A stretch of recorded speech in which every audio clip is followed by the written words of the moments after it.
A compassionate nurse comforts a dying patient, unaware that he is a wealthy man about to leave her a fortune. Rain battered the tall hospital windows, turned the world outside into a smudged canvas of gray. Thunder rumbled distantly, a low, ominous growl, and the fluorescent lights in the hallway flickered softly. The night shift had just begun, and a heavy silence blanketed the corridors. Emma pushed the chart cart toward room 308. She paused at the door, smoothed her navy scrubs, and took a deep breath. Rumors at the nurse's station spoke of a new patient. Elderly, terminally ill, no visitors, no known family, just another soul slipping away unnoticed. She opened the door quietly. The room was dim, lit only by the glow spilling from the hallway. In the bed lay a frail figure, a thin man with sunken cheeks and silver hair plastered to his damp forehead. The machines at his bedside hummed steadily. He was barely a shadow of the man he once must have been. Stepping closer, Emma spoke softly. "Good evening, Mr. Howard. I'm Emma, and I'll be your nurse tonight." At the sound of her voice, he stirred slightly. His lips parted, and with a raspy, trembling breath, he whispered, "I don't want to die alone." The words hit Emma hard. Without hesitation, she pulled a chair close to the bed and took his cold hand in hers. "You won't be alone," she promised gently. "No one should have to leave this world without someone by their side." His frail fingers clutched hers weakly but desperately. Emma smiled softly, even as emotion tightened her throat. "Would you like me to read to you?" she offered, reaching into her coat pocket. "I always carry a book." He blinked slowly. It was answer enough. Emma pulled out a worn paperback, A Tree Grows in Brooklyn, and found her place. Her voice was calm and steady as she read, while the storm outside raged on. Inside the room, a strange peace settled between them. Minutes blurred into hours. Mr. Howard drifted in and out of sleep, soothed by the rhythm of her voice. Sometimes he opened his eyes and simply watched her, not with fear but with a quiet wonder, as if amazed someone had stayed. Emma didn't glance at the clock or check her phone. She simply stayed, reading and humming lullabies when her voice grew tired, the same ones her mother had once sung to her. "I'm not important," Mr. Howard murmured suddenly, eyes closed. Emma looked at him. "That's not true. I'm just an old man no one will remember." "I will," she said softly. "I'll remember tonight. I'll remember you." His lips trembled, but he said no more. In the hush that followed, Emma studied his face. Despite the illness, there was a certain dignity about him. His hands, though thin and worn by time, were smooth and well-kept, not the hands of someone forgotten by life. But she didn't pry. It didn't matter who he had once been. Tonight, he was just Mr. Howard, the man who didn't want to die alone. She stayed until 3 a.m. when the storm outside faded to a light drizzle. He slept more soundly now, his breathing deeper, steadier. Emma stood, careful not to wake him. She set the book on the bedside table and tucked the blanket around his hand. As she turned to leave, his voice broke the stillness. "Emma." She turned back. "Yes, Mr. Howard?" His eyes fluttered open, glistening with something more than fatigue. "You remind me of someone I used to know," he whispered. She smiled warmly. "Someone good, I hope." He nodded weakly. "Someone who saw me." Emma felt a lump rise in her throat. "I see you," she whispered back. She turned off the lamp, leaving only the faint glow of the hallway light. Before stepping out, she paused one last time to look back. Mr. Howard lay peacefully, no longer trembling, no longer alone. She had no idea who he truly was. Not yet. But tonight, none of that mattered. Emma lived in a small apartment above a flower shop in a quieter part of town. It was modest, just 2 rooms, a kitchenette, and windows overlooking an alley. But it was enough. She had lived alone for the past 10 years, ever since her younger brother left for college. Her life was simple: work, books, and the occasional walk in the park when the weather was kind. Emma wasn't one to dwell on what was missing. Yet in the quietest moments, when the city slept and her tea went cold, she sometimes wondered what could have been. She had once dreamed of becoming a doctor. She had the grades, the passion, the determination. But life had other plans. When her mother died suddenly from a stroke, Emma was just 19, with no father around and no close relatives. She left medical school to raise her 10-year-old brother, working nights at a diner, and studying part-time to become a nurse. It wasn't the dream she had once envisioned, but it became her purpose. At 32, Emma had made peace with her path. She wasn't a doctor, but she was a caregiver, and she was good at it. She was a nurse who stayed late, brought homemade soup for patients who hated hospital food, and remembered birthdays. She sang old songs to dementia patients when the nights grew too heavy.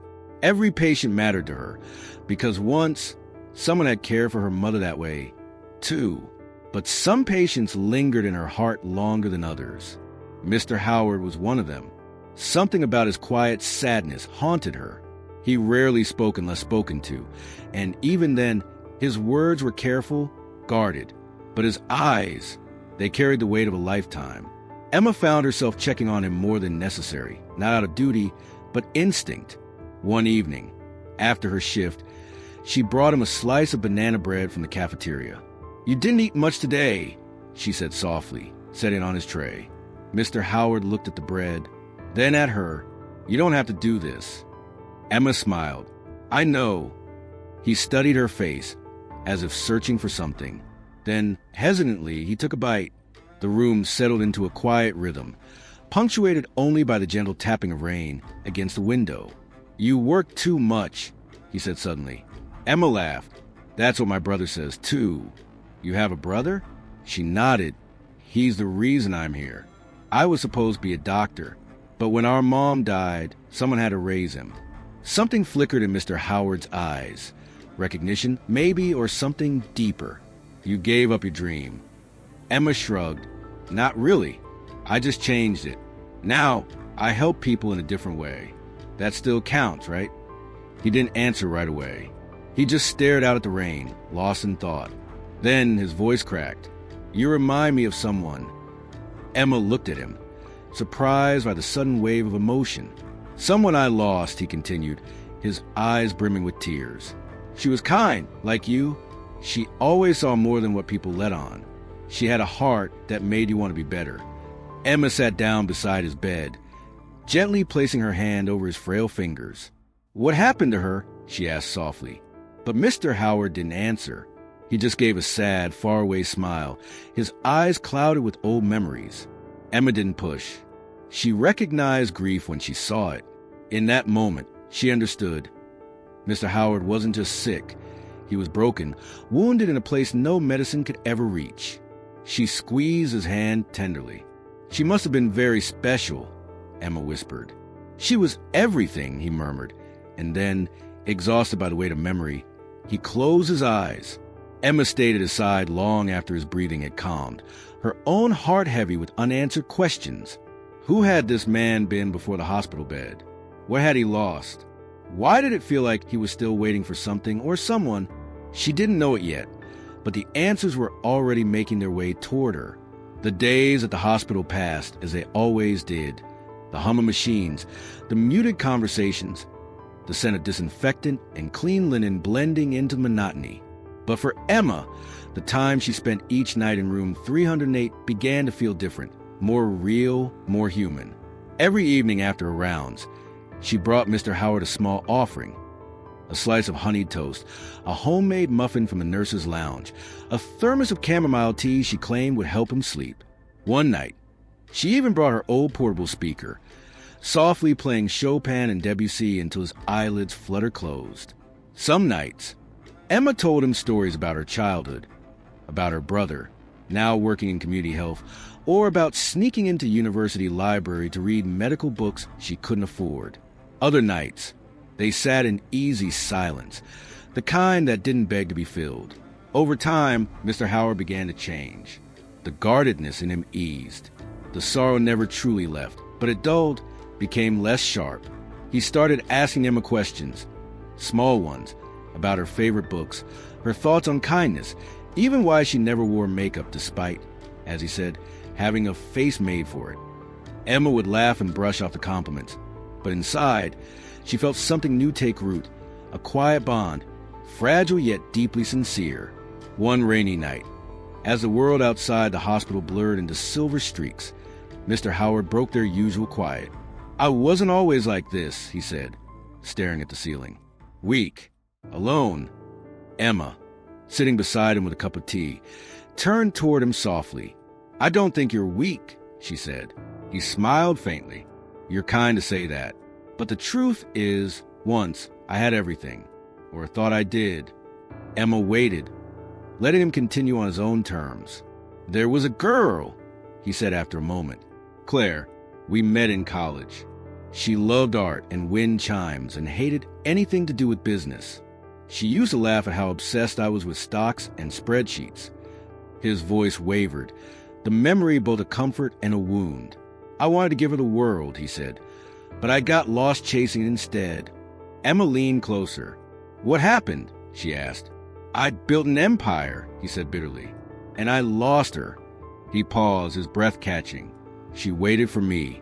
She wanted me to slow down, to see her, but I didn't. Not until it was too late. She left. She didn't want riches. She just wanted me home, dancing with her in the kitchen." Mr. Howard turned his face to Emma then, his eyes glassy with emotion. "She died 10 years ago. Cancer. I didn't even know until months later. She never called, never told me." Emma's throat tightened. She reached out, taking his hand in hers. "I'm so sorry," she whispered. He stared at their joined hands for a long moment before saying, "You remind me of her, not in how you look, in how you see people, how you notice what others miss." Emma blinked against the sting behind her eyes. She said nothing, only stayed with him. From that night onward, their conversations deepened. Mr. Howard shared pieces of his life. Not names or fortunes, but memories, glimpses of a life once rich with power and loneliness. Emma listened, not out of curiosity for wealth or scandal, but with the understanding of someone who knew what it meant to regret. One evening, golden sunlight streamed through the window, and a soft sonata played in the background. Mr. Howard turned to her and asked, "If you had one wish for the future, what would it be?" Emma smiled. She didn't have to think. "I'd wish for enough," she said. "Enough to live simply. Enough to help people the way they deserve. Enough to never turn someone away, because I couldn't afford to help them." Mr. Howard watched her for a long time, something unspoken passing between them. "Not riches? Not fame?" he asked. Emma shook her head. "No, those things are loud and they fade. I just want peace and the ability to give it." A heavy silence filled the room. In that moment, Emma unknowingly became more than just his nurse. She became the steady presence he'd yearned for, the quiet heartbeat at the center of a man who once had everything but found meaning only now in her. Outside, the storm battered the hospital windows. Emma had finished her shift but realized she had left her stethoscope in Mr. Howard's room. She hurried back, her sneakers squeaking on the polished floors as thunder rumbled in the distance. As she neared room 308, unfamiliar voices, sharp, angry, cut through the silence. Emma froze, heart pounding. "You think I stayed all these years out of love?" A woman's voice snapped, cool and steely. "Don't flatter yourself, Howard." Emma crept closer, stopping just outside the door left slightly ajar. Through the crack, she saw Mr. Howard, sitting upright in bed, visibly shaken. Trembling, his breathing uneven, Mr. Howard stared at the woman standing across from him. She wore a sharply tailored trench coat, her dark red lipstick a stark contrast against her pale complexion. Diamond earrings glinted coldly under the fluorescent lights. It was the first time Emma had seen her. "Linda!"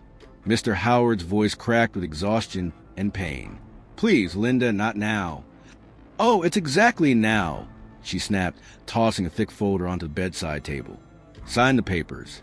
Transfer everything to me and Alex, just like we discussed." Mr. Howard's eyes widened in disbelief. "We never agreed to that," he said hoarsely. "Those were your plans, not mine."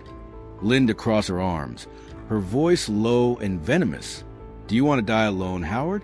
Do you want the staff here to toss your ashes into a pauper's grave while your precious little Emma reads fairy tales over it?" Emma stiffened at the cruelty of the words. Linda's voice rose, sharp and cutting. "You were a joke after Claire died. A pathetic, sentimental fool who gave everything up. I saved your reputation. I married you so people would stop whispering about the lonely widower drowning in money with no heirs. Mr. Howard's face twisted, the pain written deep. Not just physical pain, but a wound far deeper. You didn't save me, he said quietly. You used me, you and your son. Watch your mouth, Linda hissed. Alex has done more to uphold your image than you ever deserved. Now sign the papers or we walk. Emma couldn't stay silent any longer. Without thinking, she pushed the door open and stepped inside. That's enough, she said, voice firm and clear. Linda turned, startled, then gave a cold, mocking smile. Well, the nurse, the saint, she sneered. Here to wipe his tears? Or hoping for a cut of the inheritance, too? Emma ignored her, moving swiftly to Mr. Howard's side and placing a steady hand on his shoulder. Are you okay? She asked gently. His hand found hers, gripping tighter than she expected. I'm fine, he muttered, though his trembling body betrayed him, whether from rage, heartbreak, or both.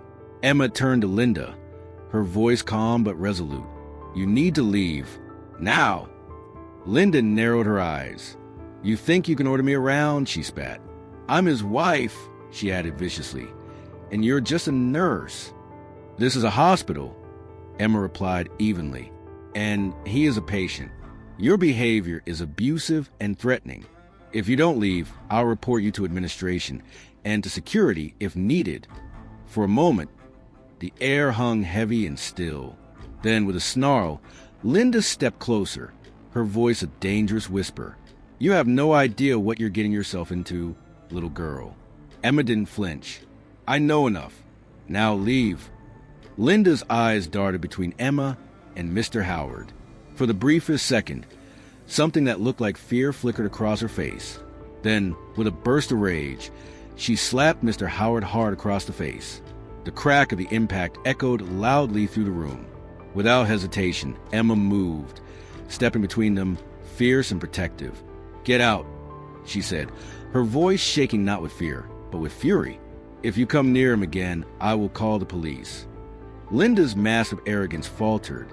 Her eyes widened at Emma's sudden, unshakable strength. You'll regret this, she hissed. Both of you. Then she turned sharply on her heel, her shoes clicking violently against the tile as she stormed away. Emma rushed to Mr. Howard, her hands trembling now that the danger had passed, gently checking the redness blossoming on his cheek. I'm so sorry, she whispered. He looked at her, really looked, and for the first time, Emma didn't just see a sick old man. She saw someone who had once held immense power, only to lose it all to the wrong people. I didn't want you to find out like this, Mr. Howard murmured. Emma met his gaze steadily. You're not just a man lying in this bed, are you? He shook his head faintly. I was someone once, he said. Someone important, but none of that matters anymore. Emma pulled a chair closer and took his hand again. You matter now, she said softly, and that's enough for me. Outside, the storm rumbled more gently now, and in the fragile silence that followed, Mr. Howard closed his eyes, not out of pain, but with a sense of relief. Someone had finally chosen him, not for what he had, but for who he was, here and now. The next morning, the hospital felt heavier somehow, weighed down by the storm's memory. Sunlight slanted through the windows, but it brought no warmth. Emma stood outside room 308, her hand resting on the doorknob. After last night's confrontation, she hadn't slept. Her mind kept racing. The slap, the threat, the papers, and the name Linda had screamed, Howard Whitmore. The name echoed in her mind like the end of a story she hadn't finished. She pushed the door open slowly. Inside, Mr. Howard sat propped up against his pillows, eyes closed, his face strained and flushed with effort. He opened his eyes as she entered. You came back, he said quietly. Emma sat down beside him without a word, her eyes steady on his. I need to know the truth, she said. He studied her for a long moment before giving a slow, tired nod. My full name is Howard Whitmore, he said, voice roughened by sorrow. I founded Whitmore Capital almost 40 years ago. We managed billions, expanded across the world. People used to say I had the Midas touch. Emma's chest tightened. Of course she had heard of him. The name echoed. One of the few men who had truly walked away from it all. "I remember," Emma whispered. "You disappeared after your wife passed. No one ever knew why." "She was my anchor," Howard said, his voice softer now. "Claire was every good thing I ever had. I chased success while she built a home filled with small, beautiful moments. Sunlight in the kitchen, music on Sunday mornings, laughter when I stumbled in late. And I thought she'd always be there." He swallowed hard, pain flashing across his features. "But cancer doesn't wait, and I was too proud, too busy.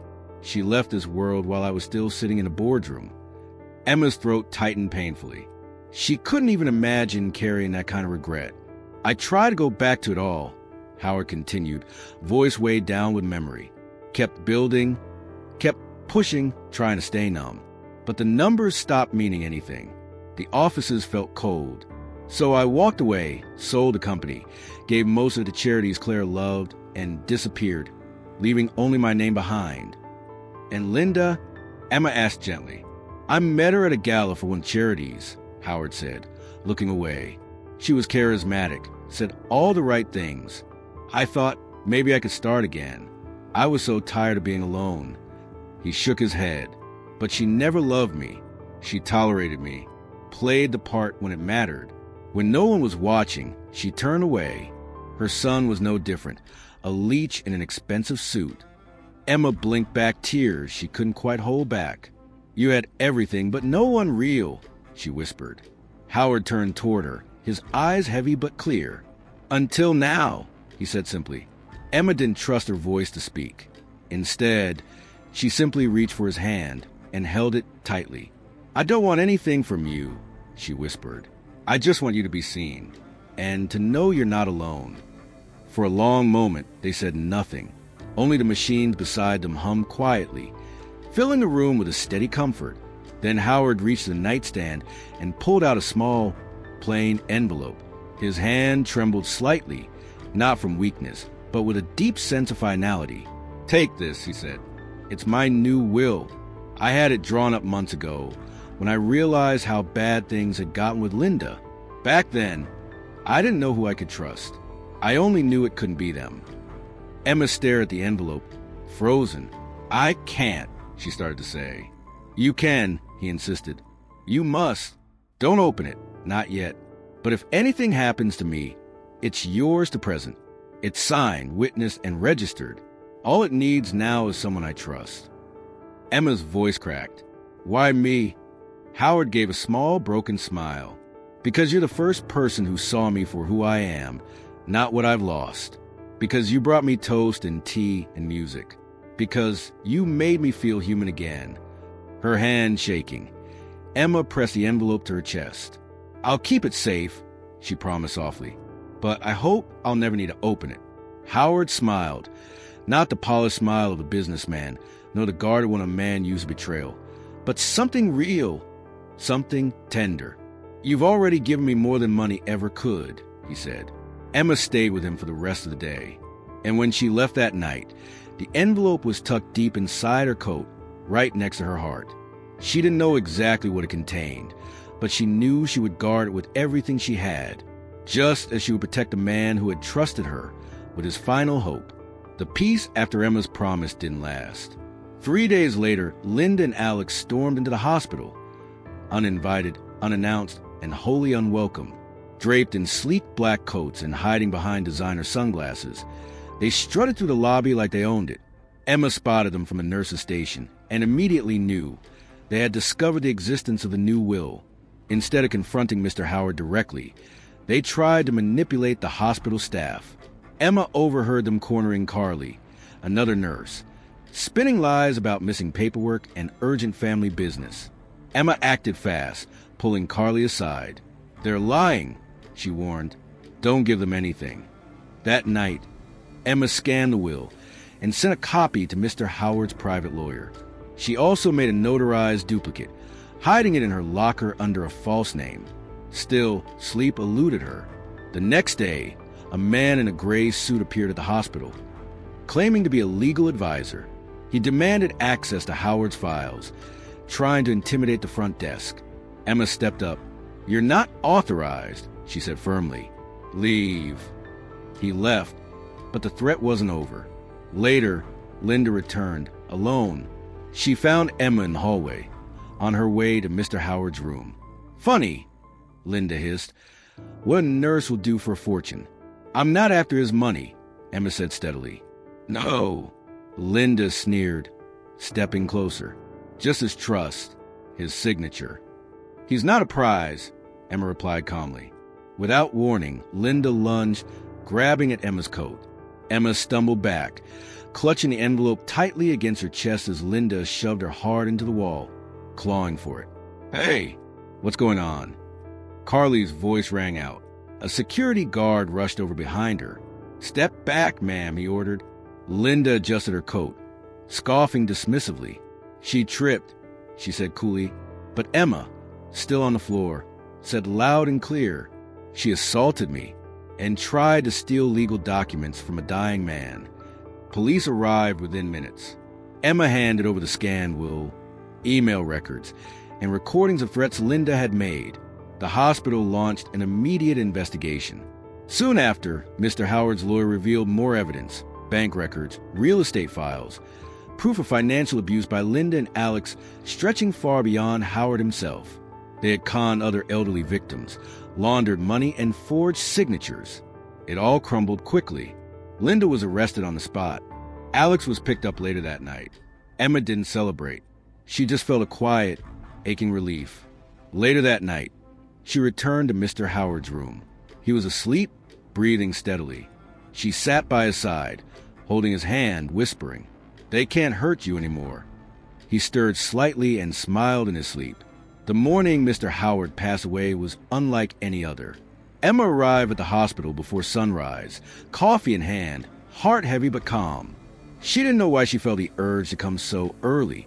Maybe instinct, maybe hope. The hallways were dim and silent. When she entered room 308, she found him peaceful, just as she had both feared and prayed. He lay still, facing the window, a soft beam of golden light touching his cheek.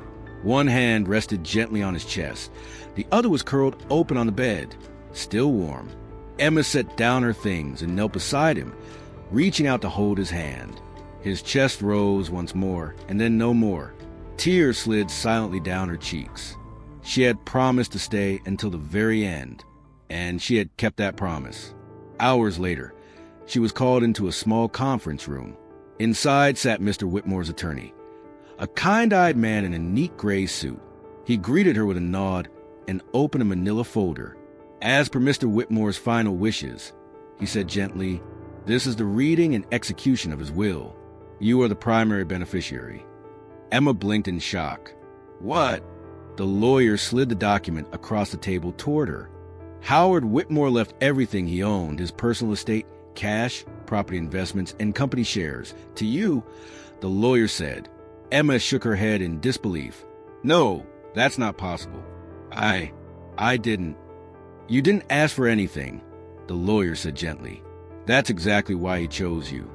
Emma stared at the paperwork, the legal jargon blurring before her eyes.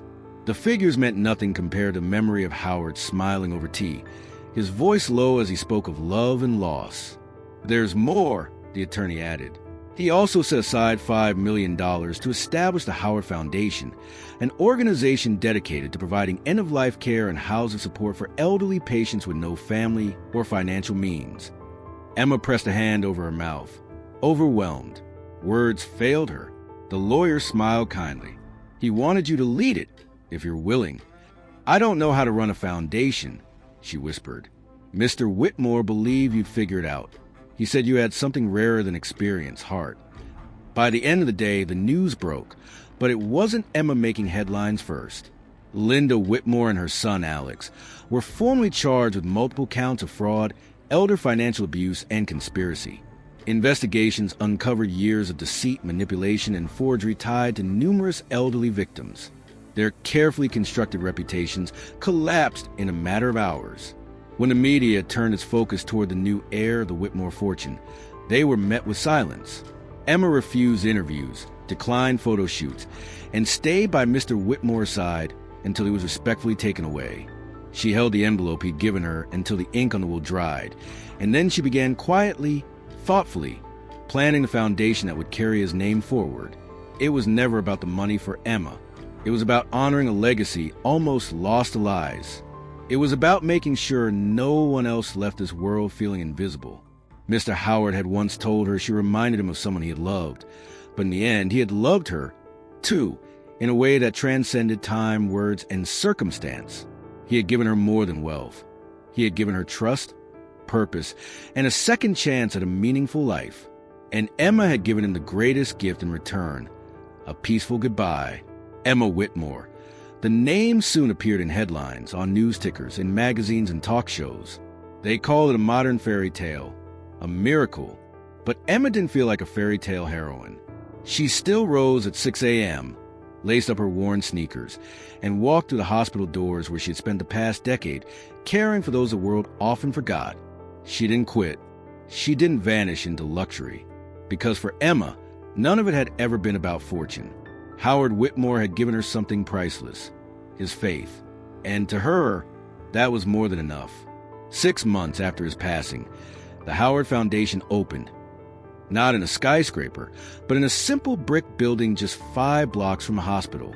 Its mission was clear: to offer free end-of-life care to elderly patients without family or financial support, a warm bed, a nurse who truly listened, music drifting softly in the evenings, books by the window, and above all, dignity.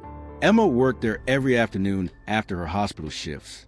She wore no heels, no designer suits, just her scrubs, her name badge, and the same quiet compassion that had once comforted a dying man in room 308. She decorated the rooms with wildflowers, kept a kettle of chamomile tea brewing, and played Chopin softly in the background, just as Howard had loved. The press followed her for a while, dubbing her the nurse who inherited a fortune or the woman who healed a millionaire's heart. But Emma avoided the spotlight. She turned down interviews, declined awards, and simply said, "I didn't inherit money. I inherited someone's faith, and that's worth more." Some nights, after the foundation quieted and the hospital emptied, Emma would walk to the old oak bench where Mr. Howard had once spoken to Claire. She'd sit with a thermos of tea and a notebook, writing, not for fame, but for him, for every lonely soul whose story she refused to let end unseen. Eventually, those writings became a book, The Last Patient I Ever Cared For. It wasn't just about Howard. It was about every hand she had held, every goodbye she had whispered, every small moment that proved death could be met with gentleness, not fear. The book became a quiet bestseller, not because it was glamorous, but because it was real. It spoke of a love that wasn't romantic, a wealth not counted in dollars, and a legacy rooted in kindness. In its final chapter, Emma wrote, "He gave me a key to a door I didn't even know existed. Not just his world, but to a version of myself that believed one small act of compassion could change a life." And I was right. Years passed. The foundation grew. More patients came, men and women with no emergency contacts, no holiday visitors. But here, they were remembered, celebrated, loved. On the wall of every room hung a framed quote from Emma's book, "You are not forgotten. You never were." One evening, as the sunset spilled pink and gold across the sky, Emma stood at her office window sipping tea. She glanced down at a new intake form. A woman in her 90s, no family, no income, and note, was once a nurse, loves poetry. Emma smiled. She would visit her personally, bring a book, and ask what kind of poem she loved most. Because that's what Howard had taught her, that the greatest gift you can give is to truly see someone. At the end of her book, just before the acknowledgments, Emma wrote a final paragraph. "I was once just an unknown nurse. A dying man gave me something greater than money. He gave me belief. Belief that kindness, offered quietly and without agenda, is enough to build a life worth remembering. And in that, I found my greatest truth. To live gently, love without demand, and show up for someone who feels alone. That is the most enduring legacy of all." From a quiet hospital room to a life forever changed, Emma's story reminds us of something simple, something eternal.